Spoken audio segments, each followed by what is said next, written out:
Berangkat ke sekolah jam 6.30. Pulang jam 3. 8 jam di sekolah yang dilakuin cuman dengerin guru ngomong, ngerjain tugas, dapat nilai, istirahat, dengerin guru lagi, nugas lagi, gak bisa nyontek temen. Pas pulang ke rumah, rebahan. Tunggu dulu. Ngen.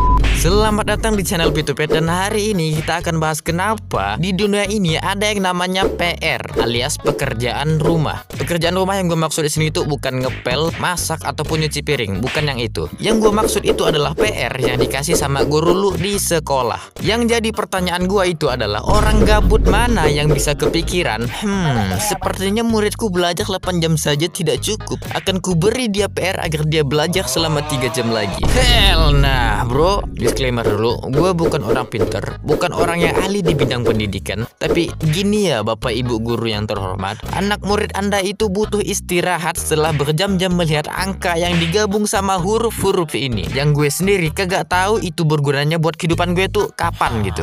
Ya intinya murid anda itu pengennya kalau udah pulang sekolah ya udah rebahan, nongkrong, main game, tidur, udah gitu. Gak ada lagi tuh hitung ataupun nulis 3 lembar tuh gak ada. Tapi kan belajar itu penting biar kita pinter, biar nyari kerjanya nanti gampang banget.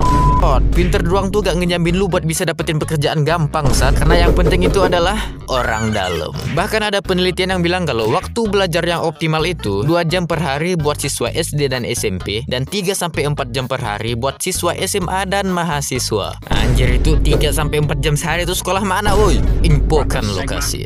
Tapi ya terlepas dari berapa jam lu belajar, yang penting itu kan adalah apakah materi yang lu pelajarin itu masuk gak ke otak lu. Kalau lu belajar 8 jam, 10 jam sehari tapi materinya gak masuk di otak lu ya mending mole cuk. Waktu gue masih sekolah dulu ya, pelajaran yang paling susah buat masuk di otak gue itu adalah MTK. Ya lu bayangin aja, contoh yang dikasih itu adalah 1 ditambah 1 sama dengan 2. Pas dikasih soal, Pak Budi naik sepeda motor dengan kecepatan 50 km per jam, 200 meter di depan ada Indomaret. Berapa liter bensin yang diperlukan untuk sampai ke Indomaret? Ya mana gua tahu bang.